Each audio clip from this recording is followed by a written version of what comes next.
დამოკიდებულება დაავადება შედგება 4 ეტაპისგან. ის არ ყალიბდება რაღაც ერთ დღეში ან ერთ თვეში. მე შევეცდები მეგობრებო თქვენთან ერთად გავიარო ეს 4 ეტაპი და თხოვნა მექნება ბოლოს კომენტარში დაწეროთ თუ ვინ დღეს რომელი ეტაპზე იმყოფება ამ დაავადების.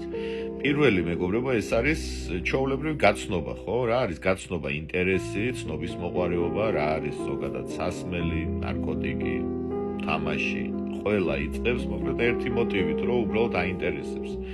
მეორე მეგობრებო ეს არის დამეგობრება. და დამეგობრება რას ნიშნავს? ხო, კონკრეტულმა რაღაც სუბსტანციამ, სასმელმა, ნარკოტიკმა, თამაშმა რაღაც გარკვეული ეიფორია მიცა, ხო, რაღაცის განცდა მიცა.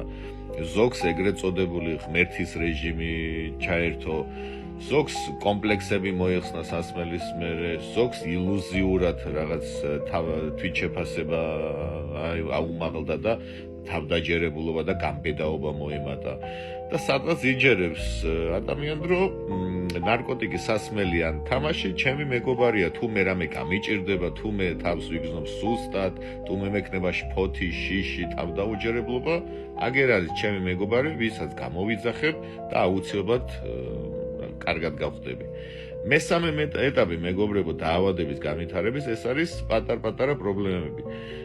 იმიტომ რომ რას გვეუბნება ჩვენ ეგრეთ წოდებული кайფი უნდა გადაიხადო, ხო? ყველაფრისთვის გვიწევს საფასურის გადახდა. ეს არის დროის, ფინანსური, ემოციური, ოჯახური, უკვე ნენელა ვიწყებთ რაღაცების მიტანას იმისთვის რომ მეგობარმა მოგვაკითხოს ისევ და ისევ კარგად გვაგზნობინოს თავი.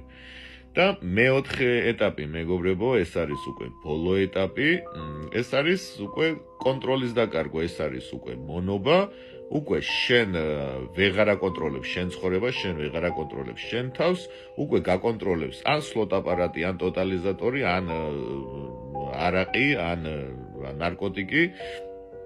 და მოკლედ შენ ვერაფერს ვერ წყვიტავ შენ ცხოვრებაში. მონობას რატო ვახსენებ, რომ შენ თვით ნებაყოფლობით შეიზღუდე შენი თავისუფლება და ყავს ბრძანებელი, რომელიც გიბრძანებს დილით, რომელ საათზე გაიღვიძო, სად წახვიდე, ვინ მოვატყუო, ფული სად იშოვო, რომელ საათზე დაიძინო, საჭმელი ჭამო თუ არა. მოკლედ ყველაფერს თვითონ გიწყვიტო. საჭმელზეც მნიშვნელოვანია, შეიძლება ჯიბეში გედოს 50 ლარი და გეუბნება შენი დაავადება. არა, შენ საჭმელს არ შეჭამ, შენ ახლა წახვალ და ნარკოტიკს იყიდე ან სლოტებს ჩარიცხო. ამიტომ მეგობრებო, დაავადება ერთ დღეში არ ყალიბდება და ესე 4 ეტაპებს გადის ადამიანი და მეოთხე ეტაპი უკვე ეს არის ფსკერი, ეს არის მონობა. და თხოვნა მექნება მეგობარო, თუ ხედავ ამ ეტაპებში შენს თავს, დაწერო კომენტარში დღეს სად იმყოფები. დიდი მადლობა.